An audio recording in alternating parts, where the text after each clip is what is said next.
So today I'm meal prepping for a little over a month worth of breakfast food. So this meal is great for blood type O positive, and I'm going to be done in the next hour, y'all. So if you'd like to see how I cooked and developed this meal, keep watching.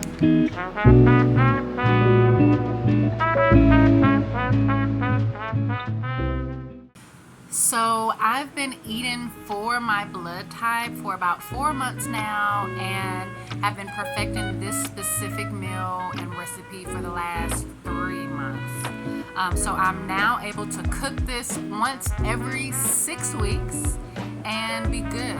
Okay, so I started off cutting like fresh ingredients, which took an additional time. I'm not even gonna say the specific amount of time, but it took a good amount of time, if you can imagine. And I wasn't able to appropriately correct the amounts to the recipe. So it has been a complete success since I've had the ingredients that I have been using. So let me know if you have any questions about the recipe in the comments below. All the ingredients that I have previously showed is all that I need, minus the cooked quinoa, which I didn't make in this video. But if you would like to see how I cook my quinoa for lots of flavor, let me know in the comments below. So to make this as smooth of a process as possible with cooking a large amount of food, I will be separating all portions shown previously into 2 sections or 2 portions. So first, of course, starting with the turkey sausage, I carefully break up the rolls with a spatula so to cook evenly and easily. I flip them over, cook until complete, set it aside in a container, and just do the next portion and add that cooked portion to my wok and move to the next ingredient.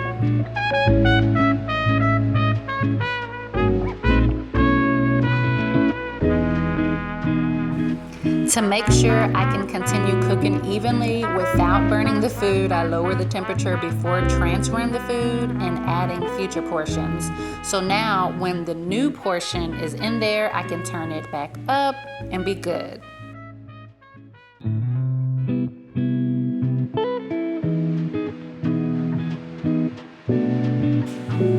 Now, here is my second ingredient, which is my mix, my onion, celery, green, and red peppers and seasoning. Oh, there was my wok with the turkey sausage.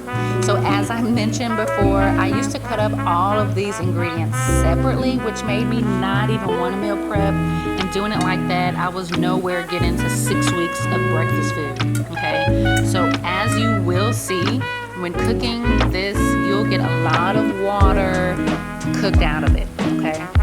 The key is just to keep going and just cook it up until it looks normal and fried, okay? So yes, this is going to take some time, but it's worth it, trust me. I cook mine until it's brown. I set this aside in the same container with the turkey sausage. I cook the next portion and add that portion to the wok with the turkey sausage, and then I move on to the last ingredient.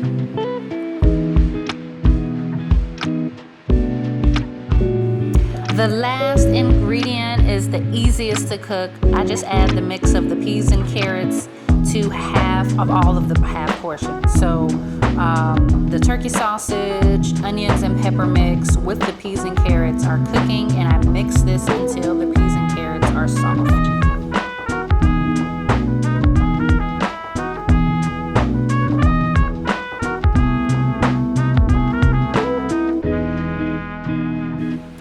To get the most out of the time I have, once the first portions of turkey sausage and onions were done, I just went ahead and started cooking it with the peas and carrots while I cooked down the last portion of the onions and all that.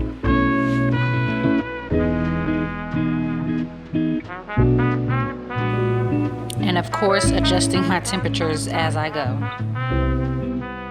And then I do it all over again with the rest of the ingredients in the container. Okay, so the complete breakfast meal is 100 to 150 grams of the turkey sausage mix and 50 to 100 grams of the cooked quinoa.